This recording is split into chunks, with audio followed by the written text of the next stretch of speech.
Welcome to morning మన్నా. నేటి వాక్య దర్శనం కొరకు ఆదికాండం 12వ అధ్యాయం 3వ వచనం.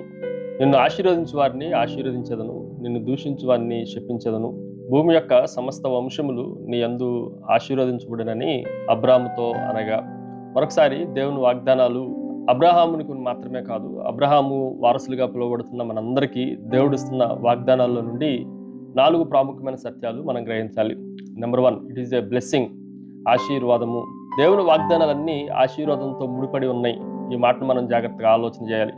దేవుడు మనల్ని పిలిచినప్పుడు, దేవుడు మనల్ని అంగీకరించినప్పుడు, దేవుడు తన కుమారులుగా మనల్ని స్వీకరించినప్పుడు పరలోకం మీద భూమి మీద ఉన్న ఆశీర్వాదాలన్నింటినీ ఆయన మనకి ఇవ్వటానికి ఇష్టపడుతున్నాడు అనేది అబ్రహాము జీవితంలో నుండి మనం నేర్చుకోవచ్చు. ఆయన ఏది దాచుకునేవాడు కాదు, ఆశీర్వాదాలన్నింటినీ మన కొరకు అనుగ్రహించేవాడు. ఉదాహరణకి 12వ అధ్యాయంలో అబ్రహామును పిలిచినప్పుడు ఆదికాండం 1వ అధ్యాయం నుండి 11 అధ్యాయాల్లో ఉన్న శాపములన్నింటినీ ఆయన తిప్పికొడుతూ దేవుడు అబ్రహామునికి ఆశీర్వాదాన్ని వాగ్దానం చేశాడు. 2వ విషయాన్ని మీకు జ్ఞాపకం చేస్తాను. ఇట్ ఈజ్ ఏ బార్గైన్, వడంబడిక లేదంటే బేరము అని కూడా చెప్పొచ్చు. దేవుని వాగ్దానాలన్నింటినీ మనం జాగ్రత్తగా ఆలోచన చేస్తే పరస్పరము దేవుడు తన ప్రజల పట్ల, తన ప్రజలకి ఎవరికైతే వాగ్దానాన్ని ఇచ్చి ఆశీర్వదించాడో వారి పట్ల ఇతరులను కూడా ఒక వృత్తములో, ఒక పరిధిలో వారికి ఇస్తున్న ఆశీర్వాదాలను కూడా మనం జ్ఞాపకం ఉంచుకోవాలి. ఉదాహరణకి అబ్రహాముని ఆశీర్వదించిన వారందరినీ దేవుడు ఆశీర్వదిస్తా ఉన్నాడు. అబ్రహాముని ఆశీర్వాదకరంగా ఉంచడం మాత్రమే కాదు, ఎవరైతే అబ్రహాముతో మంచిగా ఉంటారో అబ్రహాముని దీవిస్తారు, అబ్రహాము సంతానాన్ని ఆశీర్వదిస్తారు, వారి జీవితాలను కూడా దేవుడు ఆశీర్వదించేవాడుగా.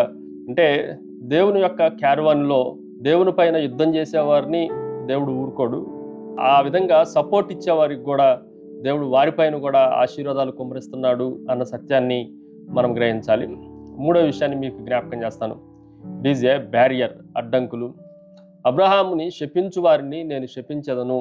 ఈ మాటను కూడా మనం జాగ్రత్తగా ఆలోచన చేస్తే, ఒక వ్యక్తిని ప్రభువు ఎన్నుకున్న తర్వాత అతని పట్ల, అతని చుట్టూ ఎంత కంచెను వేస్తున్నాడో, ఎంత దేవుని కొరకు ఆయన నిలబడుతున్నాడో ఆ విషయాలన్నింటినీ మనం గ్రహించాలి. ప్రొటెక్టివ్గా అబ్రహాముని ఎవరన్నా శపిస్తే, ఎవరన్నా మాట అంటే నేను ఊరుకోను, నేను కూడా వారిని శపించేవాడుగా ఉన్నాను అని అబ్రహాముకి దేవుడిచ్చిన వాగ్దానంతో కూడిన ఆశీర్వాదాన్ని చాలా విశాలంగా దేవుడు జ్ఞాపకం చేస్తూ ఉన్నాడు.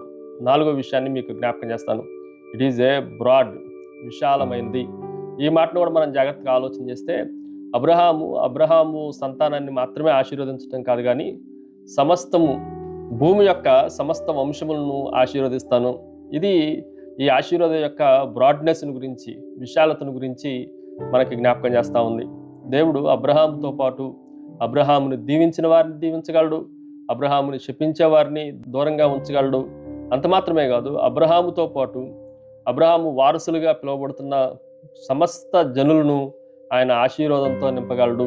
ఆ ఆశీర్వాదం చాలా బ్రాడ్గా ఉంది అన్న విషయాన్ని మనం గ్రహించాలి. ప్రార్థన. సకల ఆశీర్వాదములకు కారణభూతుడవు తండ్రి, అబ్రహాముతో దేవా మమ్మల్ని కూడా వారసులుగా చేసి మమ్మల్ని కూడా మీరు దీవించినందుకే, ఆశీర్వదించినందుకే, ఇతను అబ్రహాము కుమారుడే అని తండ్రి మమ్మల్ని మీరు అంగీకరించినందుకే మిమ్మల్ని స్తుతిస్తూ ఆరాధిస్తూ యేసు నామమున అడిగి పెడుకొంచున్నాం తండ్రి, ఆమేన్.